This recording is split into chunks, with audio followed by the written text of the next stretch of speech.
Chapter 144, Finishing the Fight. You damn piece of shit, this isn't how you fought during the Chunin exams at all. Yuna chuckled a little at her curse-happy opponent, Tayuya, as she was approaching her, while leisurely spinning a staff around her that was completely made out of ice. Tayuya's whole body was shivering from the cold produced by the patches of ice that were on the few places Yuna had hit with her staff, while even the float she was using as a weapon had turned into an icicle. Now, a young lady like you shouldn't yell and curse like that. That is very unbefitting of a young lady like you. Do I have to point out the hypocrisy of that sentence, or are you aware of it? I am completely aware of it. No need to bother. Fuck you and eat a dick. Sorry, I am not really into dicks. Well, at least not when they are attached to a man. If it is attached to a beautiful woman, hee. Too much information. You have heard worse from me. I have seen worse from you, but that isn't the point. Yuna swung her staff around, smashing it into the face of the person that was trying to sneak up on her, while Tayuya was distracting her. Yuna glanced at her attacker and wondered which one of the twins it was. She noticed that they were more or less mirror-inverted, but she didn't bother to remember who was who. Yuna was pretty sure that someone planned for her to fight these two, but whoever on Orochimaru's side came up with the plan should lose his job as soon as possible. Tayuya's with summons might be strong, but they have to be controlled and could only make clumsy movements, which Yuna could easily counter, especially after she finished analyzing the melody used to control them. Tayuya's next strategy was for her to use Genjutsu, which was completely ineffective. The Seikan and Yukon duo, meanwhile, didn't have a good time either. They only fought in close combat and, apparently, couldn't use their weird fusion technique when the corresponding parts of their bodies are frozen, so another easy victory for Yuna. Yuna didn't even need to use Kurama's chakra and just overwhelmed them with her techniques alone even after they activated their transformations, which turned them into weird-looking demon hybrids. Tayuya couldn't help step back a little when she saw how easily Yuna repelled Seikan's sneak attack. She gritted her teeth, but there was nothing she could do about the current situation. They were clearly outmatched with no chance of victory. What is going on? Orochimaru-sama told us that Yuna is only dangerous because she can use so much of the Kyuubi's chakra, but she hasn't even used any of it and we are already on our last leg.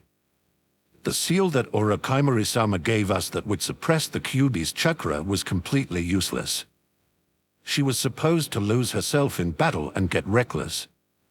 We could use that chance to put the seal on her to suppress the Kyuubi chakra forcefully and knock her out, or at least significantly weaken her due to the backlash. The only chance I have to survive this is if Jirobo and Kidomaru win their fight quickly and come to support us. Yone-san, I'm done with my enemies. As if to dash Tayuya's hopes, Naruto appeared with Kurama's chakra still coating his body and while dragging two unconscious people behind him. These guys even had a seal with them that could suppress Kyuubi's chakra. Luckily, the big one was too slow to put it on me and the other one sucked at close combat, so it was an easy victory. Now, Tayuya truly felt despair.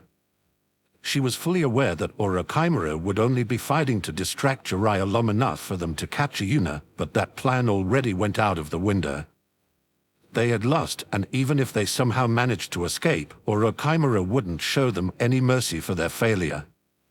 She just wanted to sit down and await her death when she noticed something else. Neither Jirobo nor Kidomaru seemed to be dead. That's right, they probably want information from us. If we go back to Orochimaru's side, who knows what kind of things will be done to us, but if we cooperate, Konoha won't be too hard on us, right? Tayuya clenched her fists in frustration and, despite knowing that it was a huge gamble, made a decision. Hey, you should hear ****** people, what will happen to us if we surrender? Before either Yuna or Naruto could answer, Yukon started yelling at Tayuya. What are you doing? Are you betraying Orochimaru-sama? Tayuya could only roll her eyes at him. How about using your brain a little, shithead? We are obviously losing this, and it is not like he gave us any reason to be loyal to him. If we return after failing the mission, we will be killed, but if we are captured by Konoha, we might actually survive. Who cares about that? Orochimaru-sama gave us more power than we could have ever dreamed of. He turned us into monstrosities. He freed us from being prisoners. Are you retarded? He was the one who turned us into prisoners in the first place. He has always treated us well. We were treated as test subjects. Asterisk crunch asterisk asterisk munch asterisk asterisk munch asterisk asterisk munch asterisk. Seikan, Yukon, and Taiya all heard the weird noise at the same time, and when they looked at the source of the noise, they saw Yuna and Naruto sitting on a couch that seemed to have appeared out of nowhere while munching on some potato chips and spectating the argument. Please don't mind us. Yeah, no worries, we have all the time in the world. You can finish your discussion and then we can continue. The trio looked at Yuna and Naruto dumbfounded while being completely incapable of understanding what was going on. Seikan and Yukon were the first ones to regain their wits. They glanced at each other for a moment and nodded their heads. If they couldn't win and would die anyway, they decided to at least achieve a small victory before their deaths.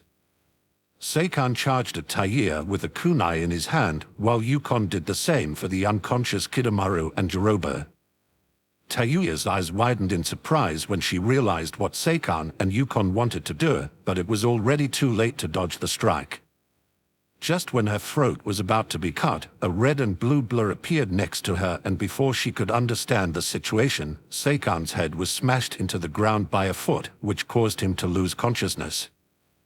I have to admit that the Flying Thunder God technique is pretty good stuff for situations like this. Taiya could hear Yuna speaking right next to her and couldn't help but shiver by the implication of what Yuna just said. She could have taken us out whenever she wanted to. She could have just appeared next to me whenever she wanted to and cut off my head. What kind of shit had procured the information that she has to rely on the Kyuubi's chakra? That is obviously bullshit. So I heard you want to surrender. Taiya couldn't do anything but obediently nod her head. Before she could fully grasp the situation, a palm lightly hit her in her stomach, and moments later, she could no longer feel her chakra moving around. That will seal away your chakra for now. Stay here and don't try to escape, and I will guarantee your safety. Receiving another nod from Taiya, Yuna stopped bothering her and looked towards Naruto, who had just finished putting a chakra seal on Yukon, Kidomaru, and Jiroba. She gave Seikan another kick, applying the same seal to him as well, before walking towards Naruto. Well, guess we are done here, let's see how the other... Before Yuna could finish speaking, a grief-filled scream echoed over the battlefield. Shizune.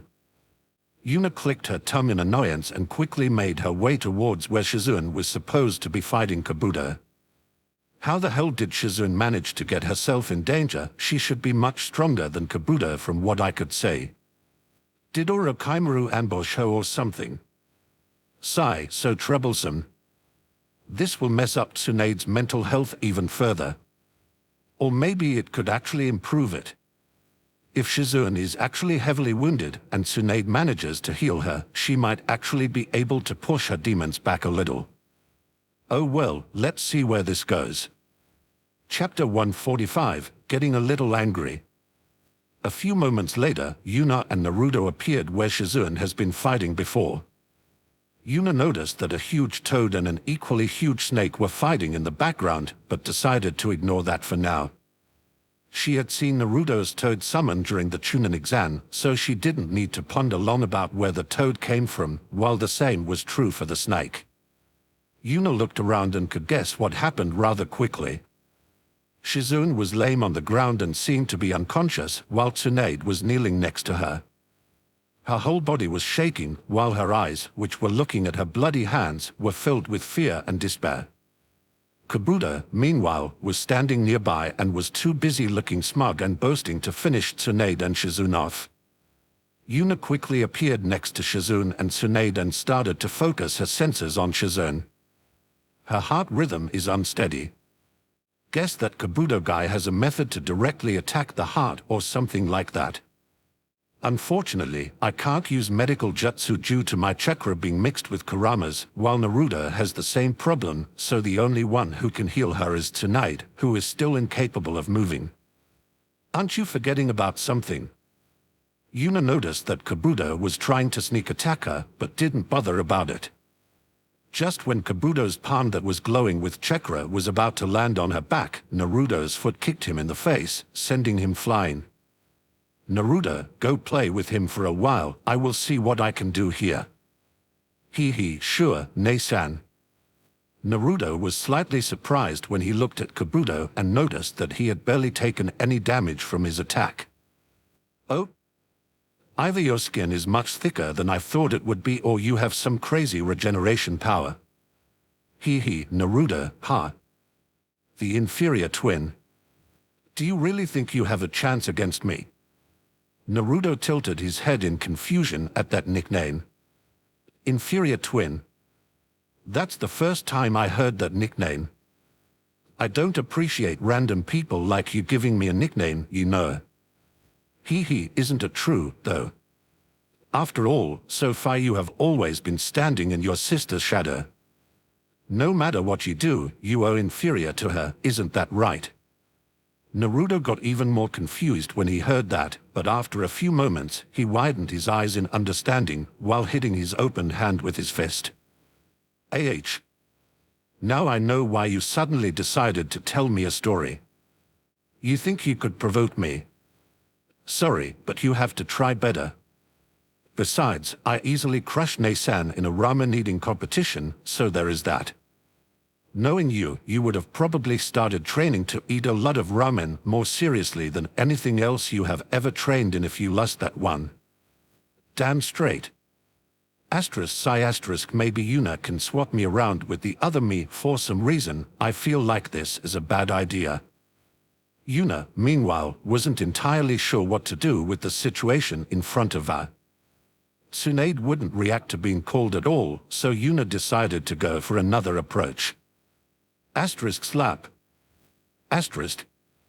A loud sound echoed over the clearing due to Yuna slapping Tsunade's face. This at least got her out of her thoughts. Tsunade was now staring at Yuna with a mixture of bewilderment and anger, which was at least better than the despair and fear she previously had. What? Why did you do that? Well, little girl, time to heal Shizune. You are the only one here that can use medical jutsu, so if you don't do it, she will die. That is why I decided to wake you up a little bit more roughly than I planned to at the start. Tsunade, who was still slightly dazed from the slap, only shook her head as the fear seeped back into her eyes. I see, then I guess there is no point in having her struggle and pain any longer. At first, Tsunade didn't understand what Yuna meant, but when a sword appeared in her hand and she stabbed it toward Shizune's heart, Tsunade's eyes widened in surprise and horror. Just when the sword was about to reach Shizune, Tsunade forced her body to move. She barely managed to push away the sword with her bare hands, causing it to stab into the ground instead. She was so desperate to move that she didn't even notice that she wasn't cut by Yuna's sword despite directly pushing away the blade with her bare hands. What are you doing? Yuna nodded in approval when she noticed that Tsunade at least stopped stuttering. Well, Shizune is obviously suffering. The only one who could save her is you, but she said that you can't do it, so I decided to shorten her suffering by a few minutes. Tsunade stared at Yuna in disbelief, and moments later, their eyes met. Seeing the total indifference to Shizune's life in Yuna's eyes, Tsunade couldn't help but shiver a little. Tsunade gritted her teeth and glared at Yuna. I will heal her. Yuna only shrugged like she couldn't care less and put her focus on the fight between Jiraiya and Orochimaru instead. She noticed that Tsunade's hand was still shaking from seeing blood, which certainly wouldn't make the treatment process easier, but it seems that Tsunade decided to push through it with her willpower alone. Yuna being nearby certainly wouldn't help with that. Unfortunately, just when Yuna was about to leave, she saw Orochimaru approaching, closely followed by Jiraiya, who was trying to stop him. While in midair, Orochimaru's tongue shot out, snaked itself around Jiraiya's leg, and sent him flying, opening quite a bit of distance between the two. Damn, is there a jutsu to make someone's tongue longer? That could be useful, hee hee. Is that really the right time for that? That degenerate is coming closer. Yeah, I will focus on the fight, stop fussing. Kukuku, time to collect you, my test subject. Orochimaru shot at Yuna with a sword in his hand, while seals slowly started to appear on the fingers of his other hand. Yuna, however, had a deep frown on her face. Did he just call me a test subject? Orochimaru's sword pierced forward, attempting to pierce through Yuna's shoulder to temporarily cripple her, but Yuna moved her hand towards the sword tip and let it pierce all the way through her hand until Yuna's hand could grab the guard of Orochimaru's sword, and as soon as it did, ice started to spread all over the sword's guard and towards Orochimaru's hand. Did he just call me AF** in test subject? Orochimaru, however, didn't notice that yet. He was elated that his sword managed to pierce and poison Yuna, and moments later his hand shot forward and slammed into Yuna's stomach, causing seals to spread all over her body. Cuckoo, you are mi**argh**. Yuna's free hand moved towards Orochimaru's hand that was currently putting the seal on her, and moments later, Yuna's ice started to slowly creep up on Orochimaru's hand. Yuna analyzed the seal that was supposed to suppress her chakra and unraveled at the moment it started spreading on her body, and thus she was able to activate Kurama's chakra and crushed Orochimaru's half-frozen wrist. Did you just call me AF** in test subject, insect? Orochimaru wanted to free himself from Yuna's grip, but the ice was already starting to creep up his arms, firmly connecting him to Yuna's hands. You did, didn't you? Orochimaru opened his mouth and another sword shot out of it directly towards Yuna's face. Orochimaru had clearly abandoned the idea of capturing Yuna alive. Before the sword could reach Yuna, one of her chains burst out of her shoulder, punting away the sword towards Kabuto, who was trying to help Orochimaru. He barely dodged the strike, but the moment he lost his balance from the uncontrolled dodge, two more chains burst out of Yuna's back and pierced through Kabuto's shoulders, immobilizing him in the process. Yuna, meanwhile, calmed down quite a bit. She noticed that she had overreacted at being called a test subject, but she truly despised people who saw someone as a mere test subject, especially if that someone is herself. Although she never cared much about others paying respect to her in a previous life, that has a bottom line as well. Treating her like a test subject, a mere object to be experimented on, easily stepped over that bottom line. Yuna had promised Anko that she would be the one to kill Orochimaru, so she wouldn't kill him for now. Anko might have lost all her fear of Orochimaru, but being the one to actually kill him should be quite good for her cultivation progress, so Yuna decided to be satisfied with a little punishment for Orochimaru. This is your punishment for the disrespect you have shown me, insect. Yuna tugged on Orochimaru's arms, and moments later, both of the frozen arms shattered all the way up to Orochimaru's elbows. Orochimaru staggered backward and looked at Yuna in disbelief. He knew that she was very strong. Even an idiot could see that from the incredible power she had shown during the Chunin exam, but so far he had never seen Yuna fight in a calm and calculated manner. Every time he had seen her fight, either she was too strong to take the fight seriously, like her fights against Sasuke and Gaara, or she went into a battle frenzy and fought seemingly on her instincts alone, as she did against Hashirama, Lee, and the Naruto Hinata combo. Now, however, every move was calculated and seemed to aim for the fastest possible way to finish the fight, overwhelming the unprepared Orochimaru, who even felt some pressure for an instant.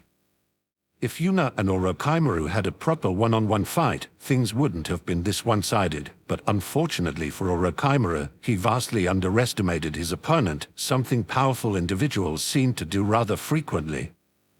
Orochimaru gritted his teeth in anger as he glared at Yuna like she was his greatest enemy. I will make you pay for this. Yuna, however, only shrugged her shoulders and waved him away. Get lost, little snake. I promised Anko that she will be allowed to take your life in combat, so quickly scurry away.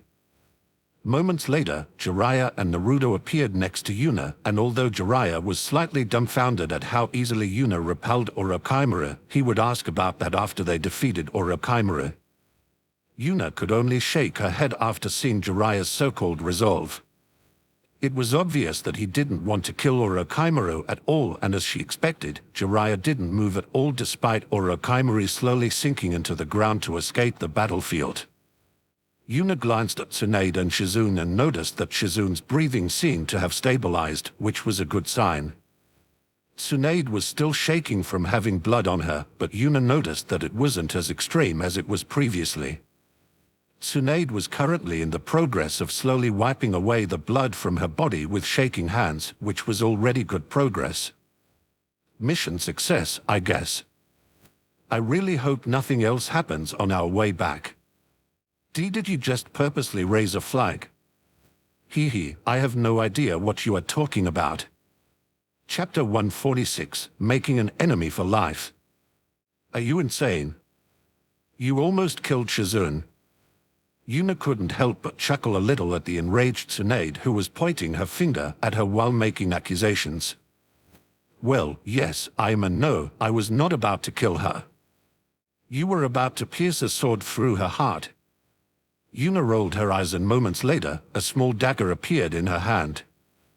Without a moment of hesitation, she stabbed in straight towards her heart, causing Tsunade and Jiraiya to exclaim in surprise. Even though the dagger was stabbed up to the handle inside Yuna's chest, there was no blood visible, and when she pulled the handle away from her, the blade part of the dagger had disappeared. As long as something is made of ice, I can easily control it. You really should pay more attention. You didn't even notice that you weren't cut at all despite pushing my sword away with your bare hands. Tsunade started pondering, and when she thought back to how she pushed Yuna's blade away, she realized that she should have been cut without a doubt. Tsunade's eyes widened before inspecting her hands, and after finding no wounds at all, she couldn't help but blush a little in shame for not noticing something so obvious. Then, however, she realized something else. You tricked me. Yep, played you like a fiddle. And for your information, it was easier than taking candy from a baby, ha ha ha. Tsunade blushed a little harder, but simultaneously gathered chakra in her fist to attack Yuna, but before she could do so, Jiraiya stepped between Yuna and Tsunade. Now, calm down, Tsunade. Because Yuna did what she did, you managed to heal Shizune, so isn't it fine? Although Jiraiya flinched a little when Tsunade gave him a death glare, he sighed in relief when Tsunade stopped gathering chakra. Fine, I will drop the matter. Jiraiya eagerly nodded his head and focused his eyes on Yuna to ask her a question as well. I couldn't hear the whole conversation, but why did you allow Orochimaru to get away? Yet again, Yuna rolled her eyes. Didn't you also let him get away? I don't believe for even a second that you couldn't have stopped him from sinking into the earth. An awkward look appeared on Jiraiya's face while he looked away and pretended that he didn't ask that question. ****. By the way, how did you manage to defeat Orochimaru so fast? Although Yuna noticed that Jiraiya was blatantly changing the topic to divert her attention, she didn't mind. I managed to defeat him so fast because his overinflated ego caused him to make the worst decisions while heavily underestimating me.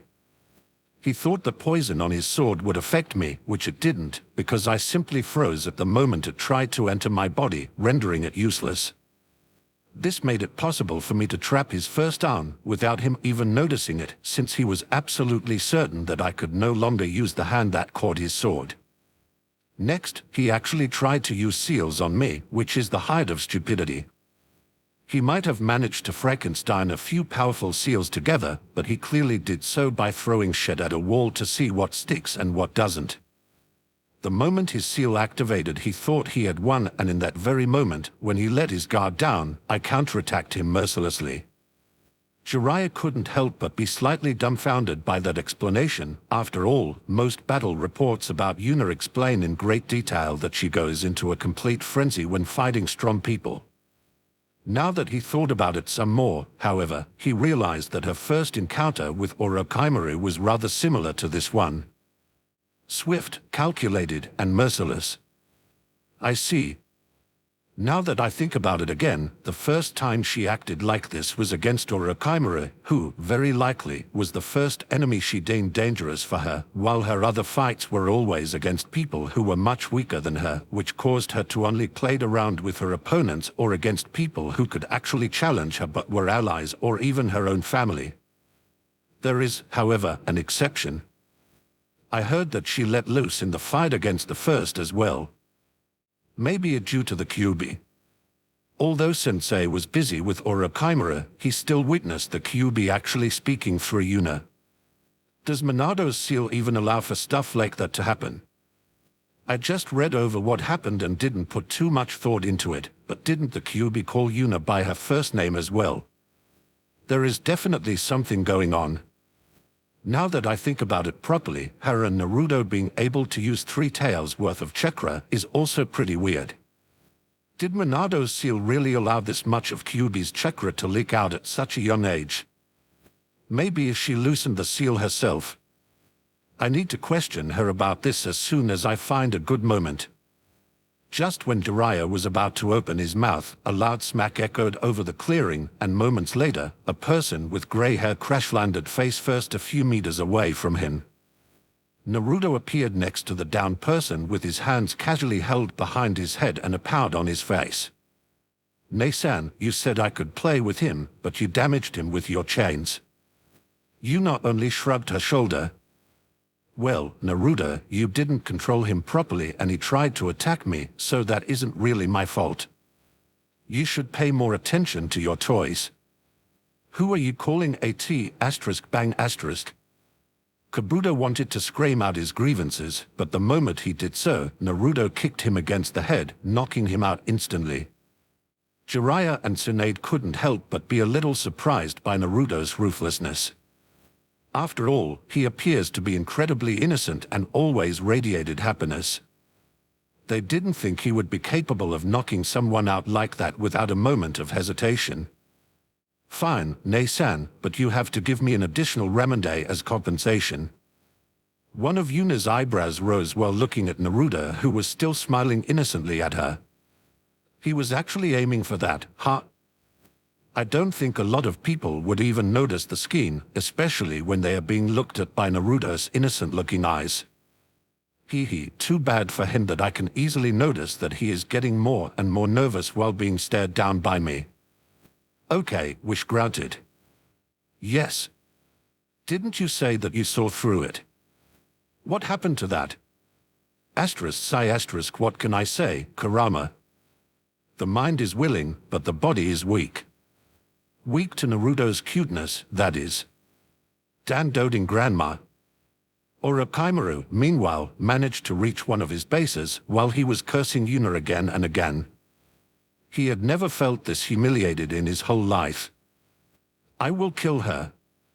No matter what I have to do, I will kill her for this humiliation.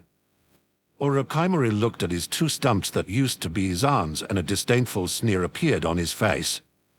For other shinobi, this might be a lifelong handicap, but for me, it is not even a slight inconvenience.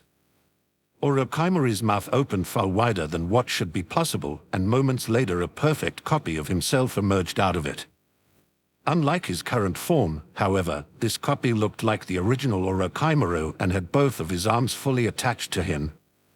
A light chuckle escaped his lips when he thought about Yuna's face when she realized that his arms grew back within moments, but the chuckle got stuck in his throat when he realized something else. I can't move my arms. Why? Orochimaru looked at his arms in disbelief, and when he started to analyze the condition of his arms properly, his eyeballs almost popped out of their sockets. Frozen? How could my arms be frozen? Orochimaru pushed chakra into his arms. Although he noticed that he was pushing back the ice, it was very slow and would take him quite a bit of time to completely remove the ice.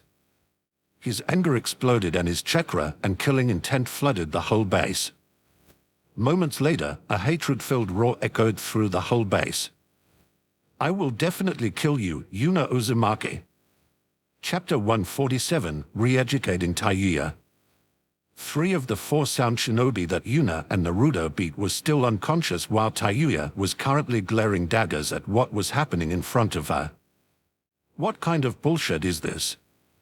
Despite her chakra being sealed, she managed to gather some materials to start a small campfire and was currently trying to thaw her frozen flute, but even after putting it directly into the fire, the ice was only melting very slowly. What is with this shitty ice? Why isn't it melting? Oh? You dare to call my ice shitty? Hyaga. A weird sound escaped Taiuya when someone started talking directly behind her. She turned around and was just about to start cursing at whoever sneaked up on her when she saw Yuna standing behind her with a kinda smile on her face. Although Taiuya wasn't sure why she felt quite a bit of pressure from Yuna's smile. "You better stop cursing my ice or I might have to give you a spanking. In fact, you shouldn't be cursing so much in general." Taiuya scoffed at that. As if. However, she realized that the moment she started talking, the pressure on her increased, while Yuna's smile grew even kinder. She could feel cold sweat flow down her back and noticed that Naruto was discreetly stepping away from Yuna. As if I would dare to do that. At first, Taiuya wanted to be headstrong, but when she remembered Yuna's rather rapid personality, she quickly decided to backpedal. As soon as she did so, the pressure on her was lifted and she heaved a sigh of relief. "Haha, it's good that you understand. Gather your people and let's go back to Konoha. As long as you cooperate, I promise that you will not be harmed. Although I am not exactly in a position to make demands, could I get that promise from someone else as well?" While saying that, Taiuya was not so subtly glancing at Jiraiya and Tsunade. Taiuya had no idea how much sway Yuna had over Konoha, but she didn't think it was that much, so she would rather have the word of someone like Jiraiya or Tsunade. Jiraiya shrugged his shoulder and lifted the unconscious Kabuto by the scruff of his neck and showed him to Taiuya. "Sure, why not? You have my word. We already got a much bigger fish, after all." Taiuya's eyes widened when she saw the unconscious Kabuto, but a moment later, she started laughing about Kabuto's fate. "Ha ha ha. You managed to capture the shitty Four Eyes. Serves that bastard right, ha ha." A hand was gently placed on her shoulder, which caused her laughter to be stuck in her throat. At the same time, she felt the previous pressure return, while the air around her got colder. Yuna was currently smiling at her with a motherly smile that sent chills down Taiuya's spine. Despite Yuna putting her hand on Taiuya's shoulder very delicately, it felt like a mountain smashed into her and she couldn't move a single muscle. "To you, Chen Tilda, I would really appreciate it if you could stop cursing all the time, okay Tilda? Good children shouldn't curse so much, okay?" Although there were tons of things Taiuya would like to say to Yuna right now, she only managed to squeeze out 2 words. "Why yes, Yuna. Ha ha, good girl." Yet again, all kinds of curses appeared in Taiuya's mind, but she didn't dare to speak a single one of them out loud and only obediently nodded her head. While that was happening, Jirobo was the first to wake up. As soon as he woke up, he wanted to use his chakra to stand up as fast as possible and get ready to defend himself, but he noticed too late that his chakra was sealed, which resulted in him flopping on the ground and drawing everyone's attention on him. "Oh, fathers at Jirobo, you're awake." Although he felt slightly weird being called Jirobo instead of Fadas by Taiuya, right now he had other priorities. He looked around and when he saw that all of his team members were present and didn't seem to be dead, he heaved a sigh of relief. When he saw Jiraiya and Tsunade, however, he froze up. "Taiuya, what is going on? Orochimaru abandoned us, but as long as we cooperate with Konoha, no harm will befall us." Although it took Jirobo a while to register what Taiuya just told him, in the end, he only nodded his head in understanding. He was never especially loyal to Orochimaru and only followed his orders because he wouldn't survive if he didn't. Since there was no point in waiting any longer, the whole group started to travel towards Konoha, while piling up the unconscious people and Jiroba, who didn't seem to be fazed at all despite having to carry 4 people without using any chakra. The next person to wake up was Kitamura, who started making a fuss as soon as he realized that Taiya and Jiroba had betrayed Orochimaru, but calmed down rather quickly when he was told that Orochimaru left them behind without a second thought. Although he had been genuinely loyal to Orochimaru and wanted to serve him, that didn't mean he was blindly loyal to him. If Orochimaru abandoned him this easily, then he saw no point in being loyal to him. After Kitamura, the Seikan and Yukonjua woke up, but after spending around 1 minute screaming at the other 3, calling them traitors and insulting them, without listening to a single word that was said, Yuna quickly knocked them out again. And finally, it was Kabuto's turn to wake up. Yuna actually considered keeping him unconscious, but she was rather interested in how he would react when he realized that 3 of Orochimaru's so-called guards betrayed him this easily. As soon as Kabuto woke up, he started warily looking around, and after he understood the situation, a plan started forming in his mind. A sneer appeared on his face as he looked at the 3 people who betrayed Orochimaru. You actually dared to betray Orochimaru-sama, huh? Did you really think that the seal he gave you only increases your power? The moment Orochimaru-sama realizes that you have betrayed him, he can kill all 3 of you remotely with a single hand seal. This, of course, was total bullshit, but Kabuto needed a distraction to free himself, and causing a panic should work out somehow. Although those 3 people did start to panic, Yuna's eerie chuckle made them calm down instantly. Hee, I don't think the little snake will be using any hand seals for a while. After all, I crushed both of his arms before he ran away. Taiya, Jiroba, and Kitamura were looking at Yuna in disbelief when she said that. Since Jiraiya and Tsunade were here, they assumed that these 2 were the ones who repelled Orochimaru. They certainly didn't expect that Yuna was the reason for Orochimaru's retreat. Kabuto, however, only sneered at Yuna. He had seen how Yuna shattered Orochimaru's arms but wasn't bothered by it. Do you really think that an injury like that would bother Orochimaru-sama? He probably already has his arms back by now and is plotting his revenge. I do not doubt that he already has his arms back. After all, I already know about that weird self-birth jutsu he uses. However, when I want something frozen, it stays frozen. Until he manages to push my intent out, his arms will stay frozen, even if he grows new ones. Taiya's eyes widened when she heard that. She rummaged through one of her pockets for a moment and pulled out her flute that was still inside a layer of ice. Is that why this ******* ice won't melt? I put it inside a campfire for like 10 minutes, but nothing happened to it. Yuna nodded her head, and moments later, the ice encasing Taiya's flute melted at a visible rate, resulting in everyone looking at it in disbelief. Even Jiraiya and Tsunade weren't sure what to make out of the situation. After all, stopping your own jutsu just because you wanted it to stop should be impossible. If you set something on fire with a fire jutsu, you can't just will the fire to disappear, but that was exactly what Yuna just did. Oh, and by the way, Kabuto, I saw through your bluff. That seal can't be activated remotely. You shouldn't bother with little tricks like that. I can easily see through them. Especially if it involves seals. Instead of answering, Kabuto only gritted his teeth and glared at Yuna, which she completely ignored. Taiya, however, started laughing out loud when she saw Kabuto being suppressed by Yuna this easily. Ha ha ha, serves you right, shitty 4 eyes. Too bad, huh? Seems like that piece of shit snake bastard won't be coming after us anytime soon, ha Haja. Oh wow.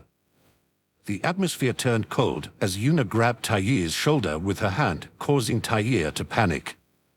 She wanted to free herself, but Yuna's hand didn't budge at all. Well, Taiya-chan, did you remember what I asked of you, Tilda? Tayuya's whole body shuddered in fear when she saw Yuna's motherly and kinder smile. Why you told me not to swear so much? Correct, Tilda, and what did you just do? I swore a lot. Correct, again, Tilda, please come with me, there is something I would like to discuss in private, Tilda. Although Tayuya wanted to run away, she couldn't resist Yuna's grip at all and was unceremoniously dragged into the nearby forest. While everyone was looking at the scene completely dumbfounded, Naruto clapped his hands together and lowered his head for a silent prayer. Rest in peace, Tayuya. Chapter 148, Hiruzen prepares his skein.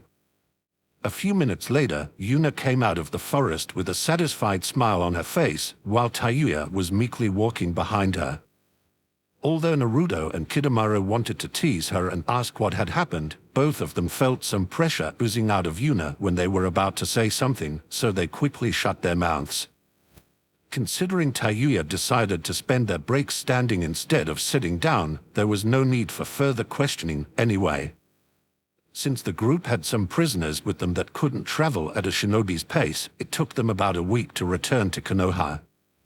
During their journey, nothing of interest happened, except for Yuna having another private discussion with Tayuya, and as soon as Konoha's gate became visible on the horizon, an annoyed pout appeared on Yuna's face. What the hell? I even went out of my way to raise some flags, but nothing happened. That's kinda lame. Isn't meeting and fighting a total of 4 S-class shinobi within 10 days enough? MHH, now that you say it like that, I guess I can't really complain, can I? Oi, young pervert, how about we? Stop calling me young pervert already. No. And as I was about to say, let's split up here. Naruto and I are already high profile enough after what happened during the Chunin exam. If you and Tsunade are mixed in as well, it will become a huge tumult. Although Jiraiya was still glaring at Yuna, he deflated moments later and nodded his head in agreement. I agree. Tsunade and I will go directly to Sensei, while you, Naruto, and Shizune can escort the prisoners. Sure, let's go.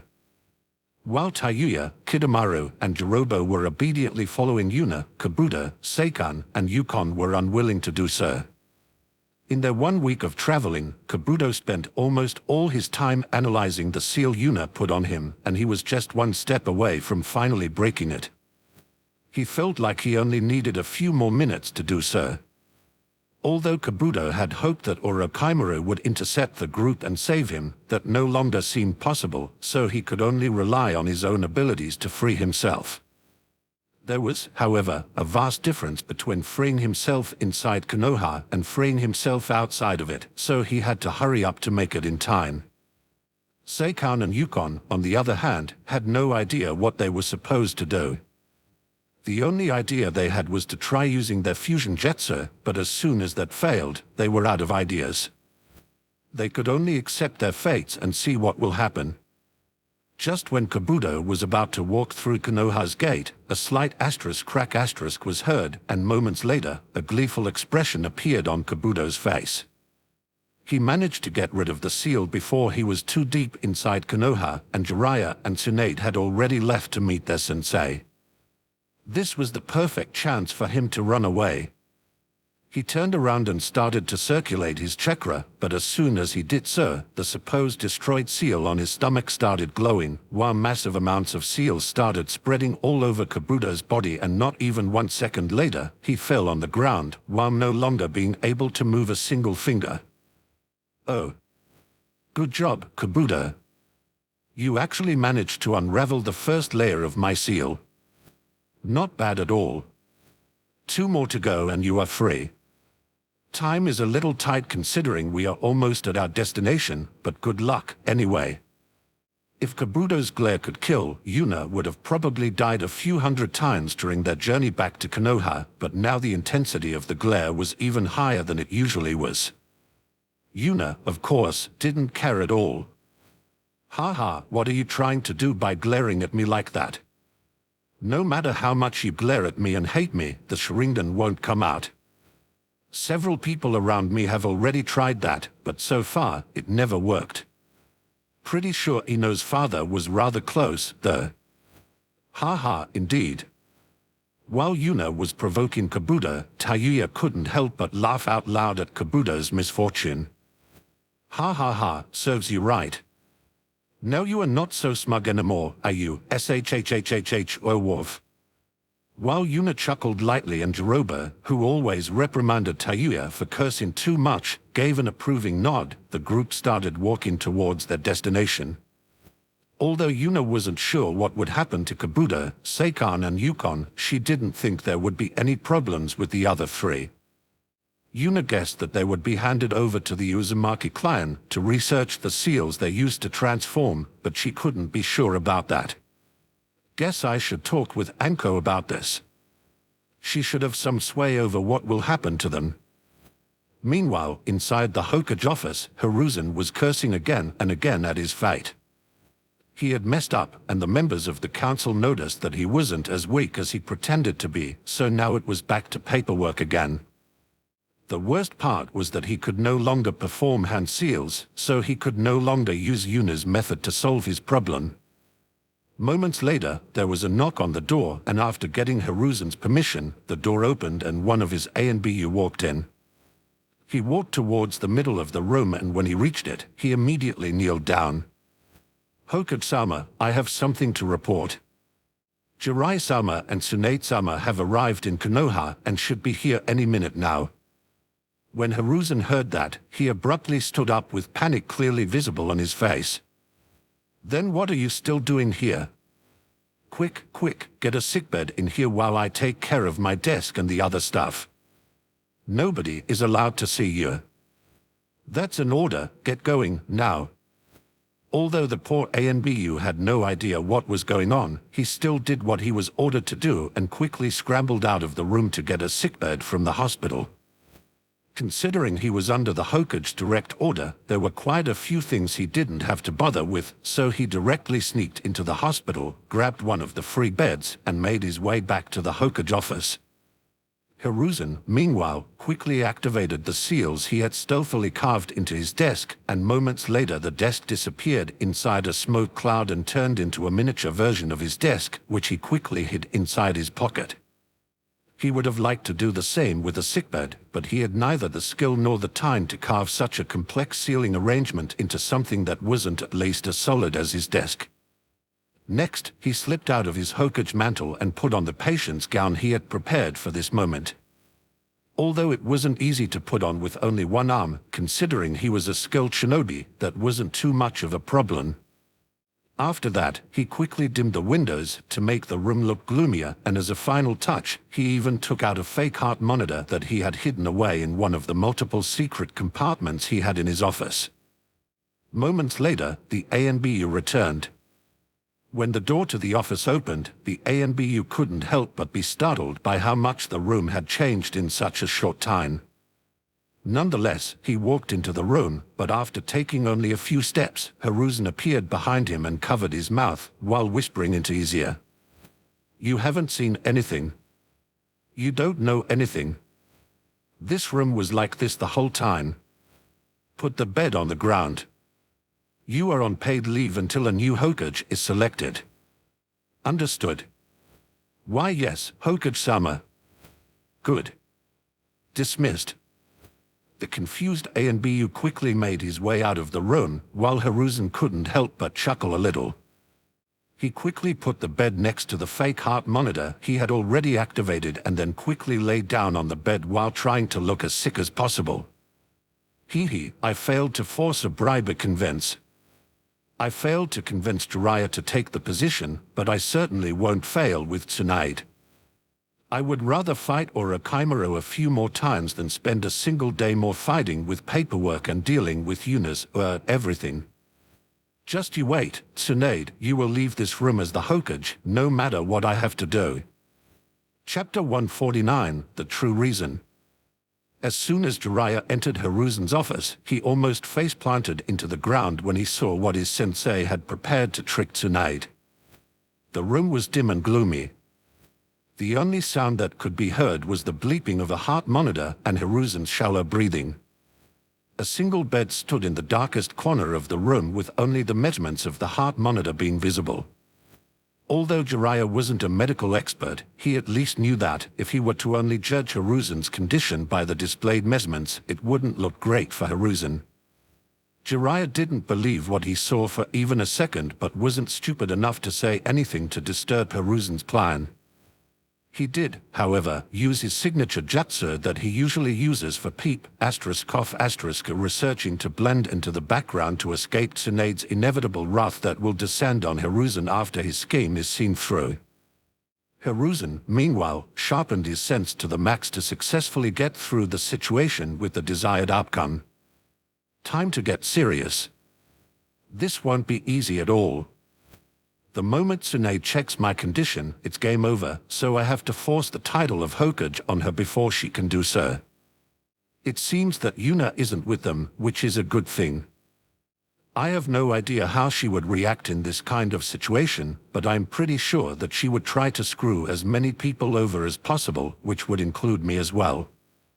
The moment Tsunade entered the room, her eyes widened in surprise when she saw Hiruzen's condition. Although she heard that he got wounded while fighting Orochimaru, she didn't expect things to be this bad. Tsunade's senses have dulled quite a bit over the long years when she wasn't participating in any shinobi duties and was instead getting drunk every day, otherwise she would have immediately noticed that things were a little suspicious. The fact that the whole room was gloomy and that Hiruzen's bed was placed in the darkest corner of the room should have been a rather obvious sign for that. Additionally, no one seemed to be in any kind of hurry during their journey back, which would have been weird if Hiruzen was actually about to die. For now, however, Tsunade was too worried about Hiruzen to notice those things. A weak smile appeared on Hiruzen's face when Tsunade entered the room. "Ah, Tsunade. It is good that you made it back in time. I was hoping to confirm that Konoha is in good hands before I have to go. You will take over as Hokage, won't you?" "Of course, Sensei. I have already decided that I am going to become the next Hokage." A sad smile appeared on Hiruzen's face as he quickly continued talking to distract Tsunade from checking his health. "Tsunade, don't decline. Did you just say that you agree?" A righteous look appeared on Tsunade's face as she straightened her back and started speaking with confidence. "Of course, Sensei.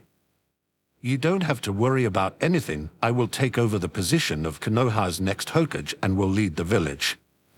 Tsunade, however, was not Yuna, and Hiruzen could actually see that Tsunade's eyes revealed some hidden greed while Tsunade was saying these words, but right now, Hiruzen couldn't care less about that. She agreed. How did that happen? I was certain that she would decline with all her might. Wait. Why did I even bother playing sick? What am I supposed to do now? Well, I will get beaten up, but I was already prepared for that. Getting a beating in exchange for getting rid of the Hokage position is totally acceptable in my book, but what am I supposed to do now?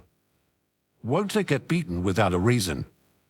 While Hiruzen's thoughts were drifting further and further away, Tsunade quickly approached him and grabbed his wrist, while chakra was coursing through her hand. The moment Hiruzen's wrist was grabbed, his face paled as cold sweat started flowing down his back like a river. Don't worry, Sensei, I am not known as the world's best medic for nothing. I am sure I can heal you. The more Tsunade spoke, the more pressure she radiated and the more nervous Hiruzen became. It certainly didn't help that Tsunade was still holding his wrist and that her grip was getting stronger by the second.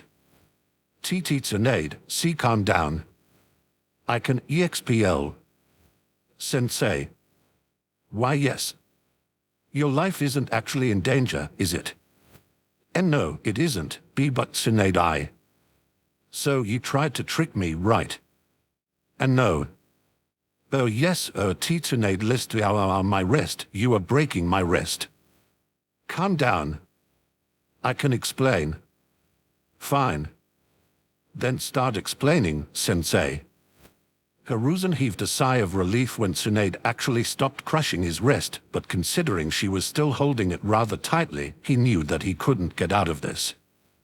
Since she was holding his wrist, she could easily monitor his body's reaction while he was talking and could find out whether he was lying or not. Most people couldn't do that, but as the world's best medic and one of its strongest shinobi, Tsunade had no trouble doing so, even when her opponent was someone as experienced as Hiruzen. Well, Tsunade, long story short, I wasn't expecting you to agree to become the next Hokage, so I decided to take more drastic measures. I might not be dying, but I'm certainly no longer in any condition to defend the village from its enemies. Oh, I see, I see. That is a really good reason, isn't it? Although Tsunade was nodding her head in acknowledgement, Hiruzen wasn't naive enough to think that this was already over.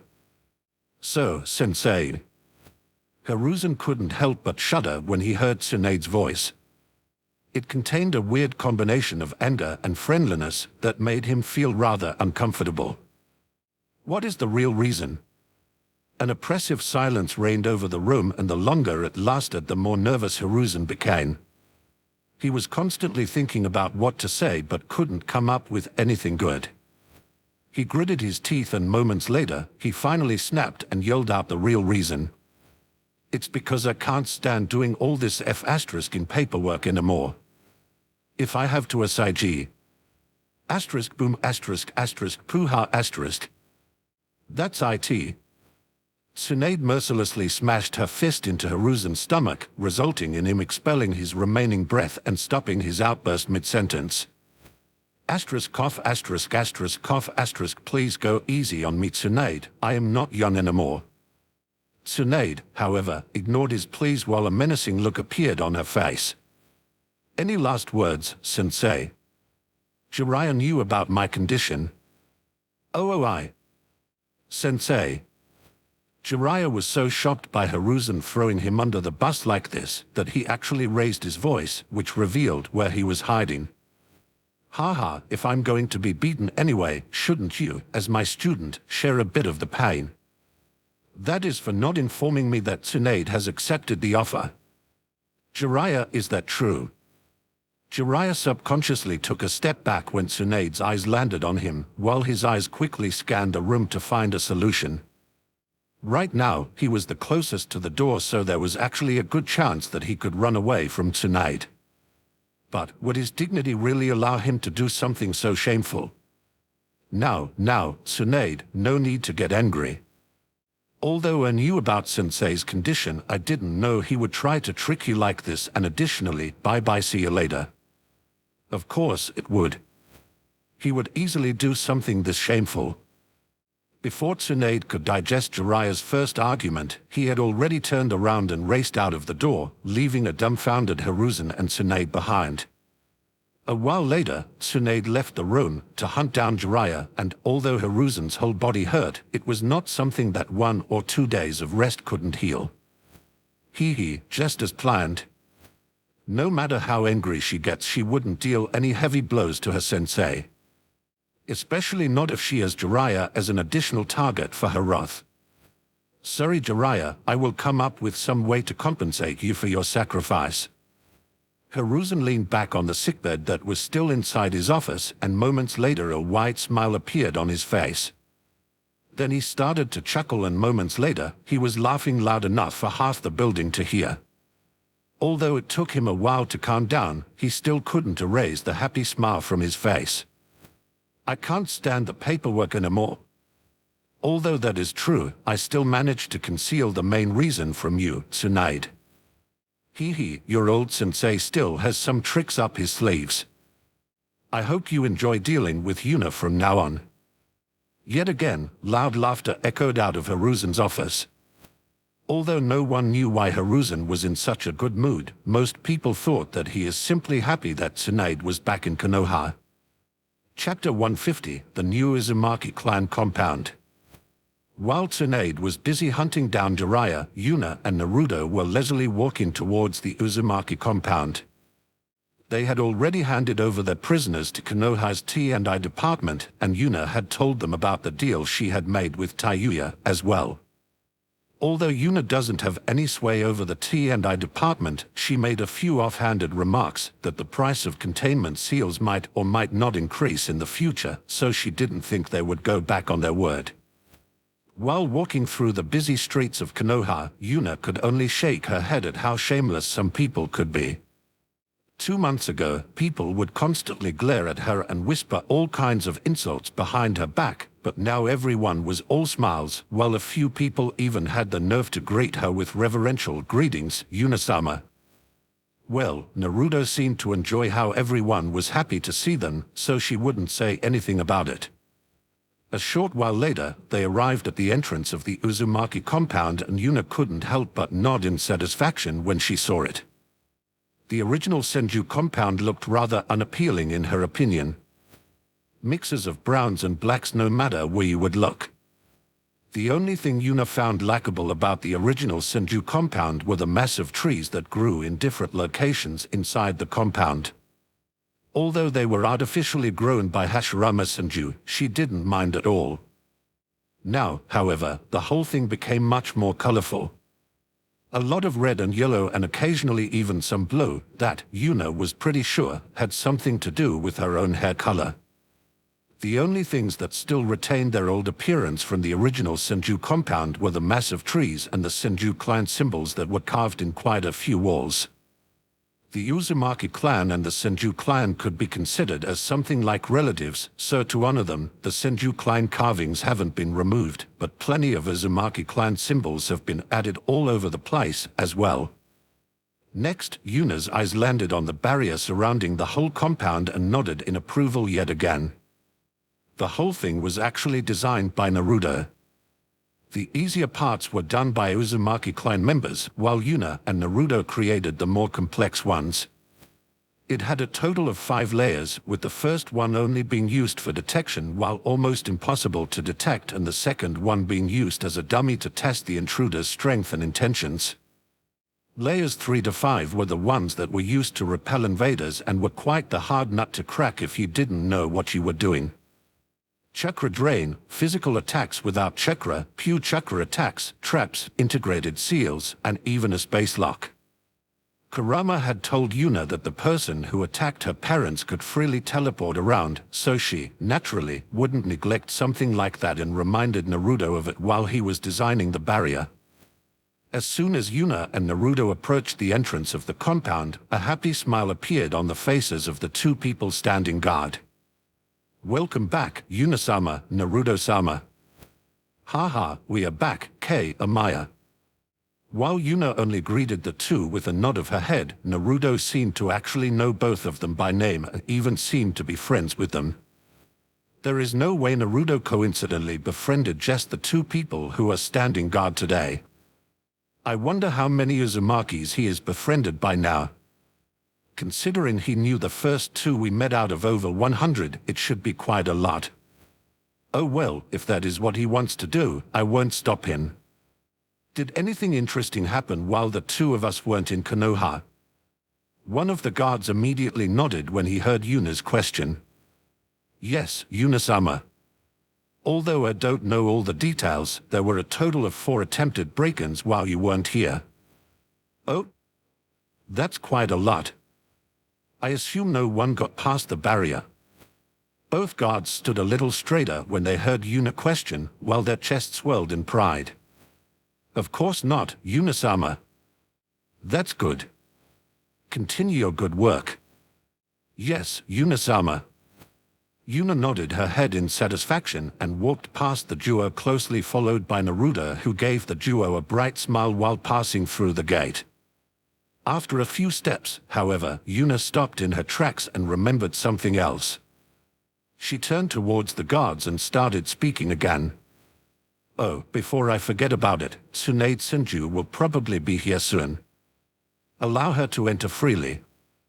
Small parts of the compound still belong to her, after all." The eyes of the 2 guards widened when they heard that one of the Sannin is going to come to the compound soon. They couldn't help but get a little excited about the prospect of meeting one of them. They gave Yuna another salute before they returned to their guard duties. I guess I should speak to Masato and Zabuza to ask them if there were any problems with the barrier during the attacks. What do you want to do, Naruto? I want to greet a few people I have befriended after we moved in a few weeks ago. Yuna nodded her head and shooed Naruto away while she walked towards the biggest building in the compound. The top floor of that building was actually her own living space, which she shared with Hinata and Anko. Hinata and Anko both got accepted by the Uzumaki clan people rather easily, with not a single member having even the slightest bit of doubt regarding them. Anko was especially well-liked since her rap and personality is pretty similar to how the Uzumaki clan people usually act. Yet again, Yuna was greeted by two guards who had happy smiles on their faces. "Welcome back, Yuna-sama." Yuna nodded her head and started speaking to the two guards. "I am looking for Masato and Zabuza. Are they inside?" "Masato-sama should be inside the command center. I haven't seen Zabuza-sama today, but around this time, he is usually in our biggest training ground training our clan members." All right. What about Hinata and Enko? Are they home?" Yuna could see both of them smirk for a split second, but decided not to say anything about that. Gossiping about your boss with your co-workers is part of almost every job, after all. Both of them had a mission together and returned just a few hours ago. Both of them are upstairs. Good, in case they come down and ask for me, tell them I will just have a little chat with Masato and then join them upstairs. After Yuna said that, she smiled while seductively licking her lips, sending shivers through the spines of the two guards. Hee, if they will gossip anyway, what else can I do but fan the flames even further? I don't know, maybe not make it worse by fanning the flames. Now, that's just silly, Kurama. Yes, I know. Me and my silly ideas that follow logic and common sense. Yuna chuckled a little when she heard Kurama's grumbling and walked past the two guards with a small smirk on her face, which unnerved the duo a little. The command center was actually 3 floors underground and was the best protected place inside the Uzumaki compound. It was surrounded by an additional barrier that Yuna personally designed. Although she had no idea what kind of weird jutsu existed in this world, she was rather confident that nothing could force its way into this barrier unless it had overwhelming power and simply destroyed the barrier, which isn't easy either. The barrier has only a single entrance, and instead of using something unreliable like blood or chakra to identify a person, Yuna managed to incorporate Kurama's ability to sense someone's intentions into it. No one with bad intentions could pass through this barrier. Additionally, she created a little dummy blood test in front of it to confuse potential intruders. Yuna was literally the only person who knew that the blood test was fake. She dropped a single drop of her blood onto the dummy blood test, and moments later, a green light lit up. She went through the barrier and could feel a minuscule mode of chakra that even Yuna had trouble detecting, brushing against her for a split second. This was the real test to pass the barrier. That little mode of chakra was actually Kurama's chakra that was a little modified by Yuna's own chakra and intent. If someone didn't have bad intentions, then it would simply brush past a person and then return to the barrier, but if someone had bad intentions, a well of things would get nasty. Yuna entered the command center at a leisurely pace and immediately spotted Masato Uzumaki looking as stern as ever. Well then, let's see who tried to break in here while I wasn't here. I don't believe for even a second that it was only 4 attempts, but it is not like a normal guard would know about the actual number of attacks. Chapter 151, List of Intruders. The command center was a huge round room with screens occupying most parts of the wall. At first glance, the whole setup looked like it was built with high-level electrical equipment, but the whole facility was actually created and controlled with seals that are incorporated all over the compound. In the middle of the room, a blue crystal orb with a diameter of around 30 centimeters was floating in midair and had 2 people sitting around it that were slowly injecting their chakra into it. This was the heart of the Uzumaki compound's defense system. When there was no one trying to attack the compound, 2 people would be injecting their chakra into it, but if things got dangerous, up to 25 people could simultaneously inject their chakra into the orb to defend the compound and could even coordinate massive attacks using the barriers surrounding the compound and the seals placed all over the compound itself. Yuna found it a little weird that there were currently 3 people surrounding the orb instead of 2, but since she would be speaking with the guard captain, Maseda, anyway, that questions would be answered rather quickly. "Welcome back, Yuna-sama." "Captain Maseda. I heard there was some intruders." "Indeed. Although only 2 groups actually attacked us properly, there were 2 more that at least probed our dummy barrier, while quite a lot of people were satisfied with just watching from the distance and are in fact still doing so." Yuna nodded her head in understanding. She didn't really pay much attention to it when she entered the compound since all of them were rather weak, but there were indeed a few people watching her. She guessed that this was the reason why 3 people were supplying chakra to the orb. Well, let's start with the most important ones first, the 2 groups that actually attacked. I assume that one of these groups consists of Itachi and Kasame and the other one was probably part of Danzo's route, correct? Although Masato was slightly surprised that Yuna even knew about Itachi and Kasame, he didn't show any of it on his face and kept a stoic expression. That is correct. Itachi and Kasame were the first ones to appear. At first, Itachi tried to analyze the dummy barrier with his Sharingan, but when that failed, his teammate cleaved through it with a sword that could absorb chakra. Yuna nodded her head in understanding. Although she didn't fight Kasame herself, she heard about his weapon from Naruto. They tried to destroy the 4th layer for a while, but we managed to stop them from dealing any significant damage due to a total of 10 people injecting chakra into the main core. Yet again, Yuna nodded her head. Although she wasn't sure who came up with the term main core, she didn't really care how people called it. Besides that, repelling 2 S-class shinobi with only 10 people was a really good outcome. Although we wanted to stop them from running away, Itachi used an unknown ability of his Sharingan to create black flames that burned a hole into our barrier. Black flames, huh? Probably one of the abilities he got after he evolved his Sharingan to the next step. I will compile some information about that in the next few days, so you know what we are dealing with. Did you, by any chance, keep a sample or 2? I would like to take a look at it. To this question, Masato could only smile wryly while taking a scroll out of his flak jacket. The fire was actually eating at our barrier and couldn't be extinguished, so we had to seal it away.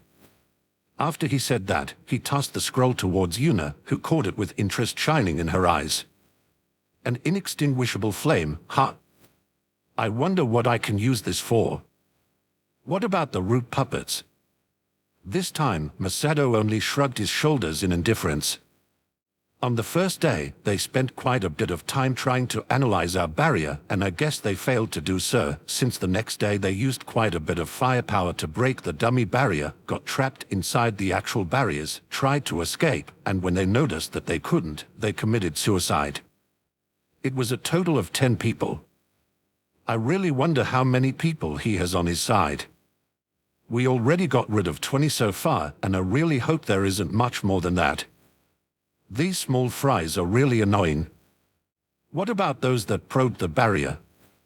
The first group that appeared had a total of 4 people in it, while the second group was only a single person. We can only guess their identities from the way their chakra felt, but the first group was probably from the land of water. Although they probed the barrier, they didn't appear to have hostile intentions. As for the second one, he was very weird. Oh? What was so weird about him? Well, he had 2 different chakra signatures. One of them felt very similar to Kakashi's Sharingan, and the other one gave off a very similar feeling to, well, the trees in our compound. Yuna's eyes widened a little when she heard that. She couldn't help but think about how Danzo's arm felt to her, but Danzo's chakra signature didn't feel like Kakashi at all. Is it the original owner of Kakashi's Sharingan? What was his name again? Obi Robi Robo, or whatever. As far as I know, he is supposed to be dead. Is it that annoying Edo Tensei again? Did Danzo revive him and use him as one of his root agents? Now that I have actually fought Hashirama, I know that Danzo's contains parts of him, but is there a reason for Danzo to put Hashirama's cells on someone that was revived with the Edo Tensei? Is that Obo person even working for Danzo? There is nothing I can do about that for now. Guess I should just capture him the next time he appears near our compound. Show me a picture of the guy. He might be worth remembering. Masato had a wry smile on his face when Yuna gave that command. He had already expected her to want a picture of the person, so he had prepared one, but since the person was wearing a mask, he didn't think Yuna would find much use for it. What he didn't expect was that as soon as Yuna saw the man in the picture, massive amounts of killing intent exploded out of Yuna, which immediately took his breath away and caused his knees to buckle. Luckily, the killing intent vanished as fast as it came, so he didn't fall to the ground. The next time that person takes a single step into the sensing range of our barrier, inform me immediately. Understood. Masato shivered at the uncharacteristic coldness in Yuna's voice, but still managed to straighten his back and answer Yuna. Yes, Yuna-sama. Yuna, meanwhile, was confirming her guess with Kurama. That is the guy who attacked you when I was born, isn't it? Very likely. Although the mask and the clothes are different, the overall feeling is very similar. Good. Let me look through your memories and compare the way that person moved all those years ago to the way our intruder moved during his little appearance in front of the Uzumaki compound. If he thinks he can hide his identity from my eyes by changing his clothes, he is in for a rude awakening. Sure. Although it isn't as bad as Hashirama and Madara, I want to place a few punches in that person's face as well. All right, what about the last group, Masato? Masato heaved a sigh of relief when he noticed that Yuna was back to normal and quickly continued his report. The last group consists of people who were only spying on us from afar. Like everyone else, they thought that our dummy barrier was the real one and didn't notice the barrier that is used for detection. There were small groups of people from every major nation except for the Land of Wind. Additionally, we have one member of the Hyuga clan that is constantly watching us with the Byakugan. And Sasuke Uchiha walked past the compound a few times with his Sharingan active. That was pretty much how Yuna had expected it to be. Having no spies in a village as huge as Konoha is pretty much impossible, and it was only natural that people would want to find out more about Konoha's new clan. While she thought about what she just heard, she noticed something strange.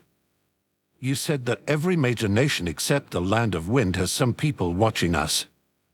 Does that include the Land of Water?